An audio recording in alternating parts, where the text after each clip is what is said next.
Guess what? This is Law and Order SVU Season 3, Episode 1, Repression. We open up and there's a very angry looking young lady wandering through the precinct. She sees Munch and Finn and Stabler like a bunch of dudes in a room. She's just about to turn away when Olivia Benson swoops in with that famous bedside manner. Can I help you?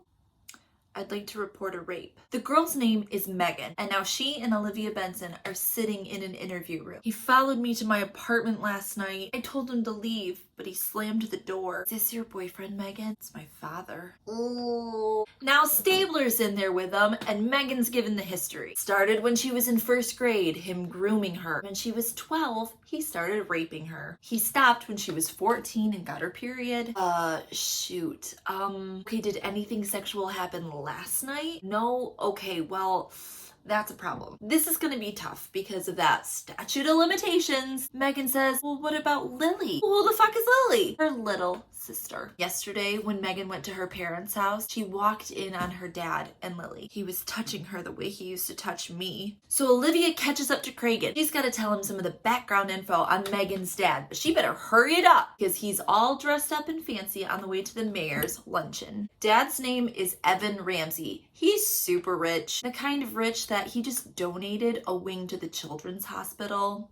He's married and has 2 other daughters other than Megan. Jody, who's 15, and Lily, who's 7. Okay, so basically we're working 2 cases now. A rape case just this side of the statute of limitations, and a possible molestation. Let's go see what the mom has to say.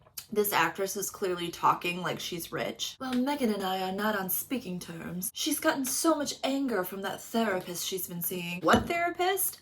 Dr. Wharton. Mom says there's no way that her husband is inappropriately touching any of the daughters. Megan's just probably trying to get attention. So that's not great. Benson and Stabler obviously want to talk to the other 2 daughters, but they're in school right now. In the meantime, they go over to talk to that therapist, Dr. Wharton. She looks like a grandma at Christmas time. Megan came to me suffering from bulimia, which was caused by childhood trauma. In Megan's case, incest. She says Megan only told her that recently. It took months of hard work, but she finally broke down her walls and the floodgates opened. Munch and Finn are at Child Protective Services. They find out something not so great. 7 years ago, Megan came in with vaginal bleeding. It was a bike accident, and the caseworker found no further evidence to support anything sinister. So the case ended up being closed. All right, it's after school, and here come Mom and the 2 girls. Cragen wants them in separate rooms to see if they can corroborate Megan's story. Benson's in with little Lily. Hi, sweetie, what do you do for fun? Does your dad touch you? Lily says, no, her dad loves her. Why is everybody mad at my daddy? Megan said that dad is doing bad things, but she's 7. She doesn't know what that means. Stabler's in with a 15-year-old Jody, and this bitch talks just like her rich mom. Sometimes her dad goes into Lily's bedroom at night and she hears crying. The other night, he was changing her sheets. Mrs. Ramsey, Mom, is on the other side of the glass. I don't believe it, but she better hold on to her butt because somebody else is here to see her. Who is it? It's Megan. Pretty soon, they're hugging and crying. How could you let him do this, Mother? I didn't know. So Mom and all 3 sisters head back to the house with the whole team. They gotta search for evidence. And boy, did they find some. Child sex abuse material right under Lily's mattress. And huge men's whitey-tighties wrapped up in her sheet. Suddenly, Mr. Ramsey is home. What the fuck is going on? And they're like, let's go. They've got Mr. Ramsey in an interrogation room, and he is confused. He claims he didn't rape anybody. Oh yeah? Well, what about when she saw you fondling Lily? I was putting on her pajamas.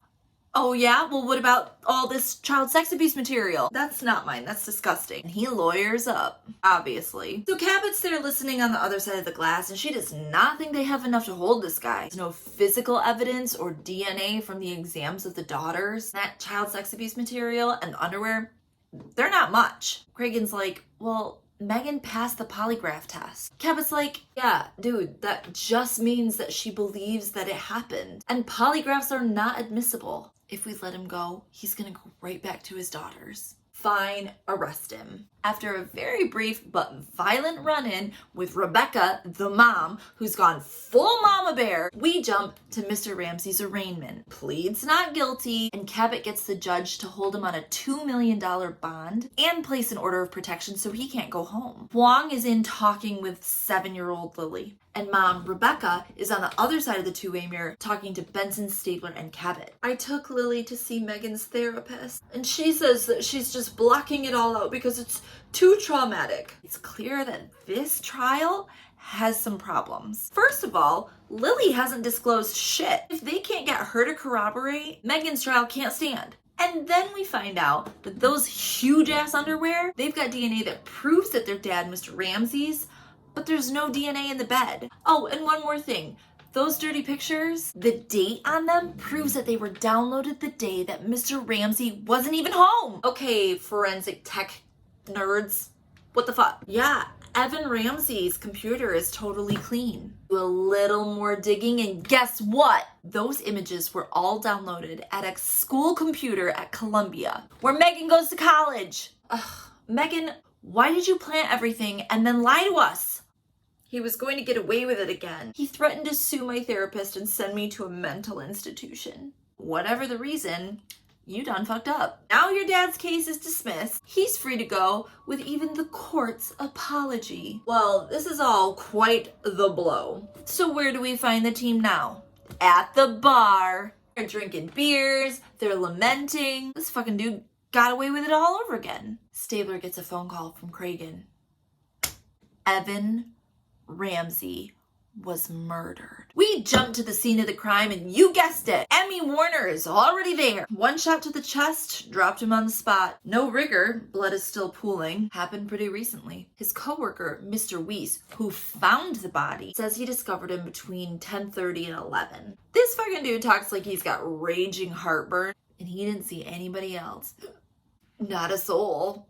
However, Mr. Weiss says that this afternoon, Rebecca's dad stormed into this office, called Evan a rapist, and said he wouldn't be getting away with it. Well, this is a pretty easy one, isn't it? Let's go look in this turtle-looking motherfucker father-in-law. Did he murder his son-in-law? No. Does he want to buy the dude who did a drink? Sure does. Okay, well, he was killed by a .32 slug. You own a .32 caliber, don't you? Uh-huh. You want to see it? It's not here! Okay, dude. Let's go down to the precinct. That gun didn't stay lost for very long because they just found it in a drain next to Evan's office building where he was murdered. They lined shit up under a microscope and sure enough, that's the murder weapon. But the prints, they don't match father-in-law. That means we have the weapon, but we don't have the killer. Okay, so it's not the father-in-law. Who else would kill this dude? The wife. He should burn in hell for what he did to my daughters, but I didn't kill him. It's like a shitty game of Clue. But when they're there talking to mom, Megan's there too. Hey, what's your alibi? A totally good one. A real one. Uh-oh. Phone records from Megan's car phone just sprung a leak in her alibi. And then we talk to the housekeeper who knows what time every little fucking thing is happening because this bitch watches TV and knows what was on. She says the night of the murder, Jody and Megan took off. They came home during fucking Murder, She Wrote or whatever, and there was lots of crying. Okay, Jody, let's go chit chat. Well, Daddy was calling Megan a lot and he said he wouldn't admit to anything over the phone. So we drove over there and I stayed in the car while Megan went in. Okay, sounds like we have to talk to Megan. Again. Sometimes I black out, and sometimes I don't remember things. Just ask my therapist. Oh, we intend to. Okay, Mrs. Claus therapist, how exactly do you get people to recover these memories? Intense therapy. But also, she gives them sodium amytal, aka truth serum. Okay, let's ask Huang. Huang, does sodium amytal actually help you recover memories? More like creates memories, am I right? Is it possible that he didn't rape her? Munch comes in all munchy and says, yep, it's possible. Take a look at these fucking medical records. An intact hymen? Okay, well, everybody's talking about it in Cabot's lovely office and they all feel like a bunch of butts. Evan Ramsey got wrongfully accused and then murdered. We can't even really be mad at Megan because she truly believed that happened. Cabot's like, wait. She tried to frame her father and then pulling the trigger. That shows clear and logical state of mind. One thing is clear, Jody is the key. We jump to Jody on the stand, and she's testifying even though she doesn't want to be. All of a sudden, she bursts out, "It was me! I didn't mean to kill him, the gun just went off." Cabot's bosses are pissed. Fix this mess. Okay, look, Jody, you have immunity, but not if you fucking perjure yourself. Tell me what happened for real this time. Jody's like, yeah, about that.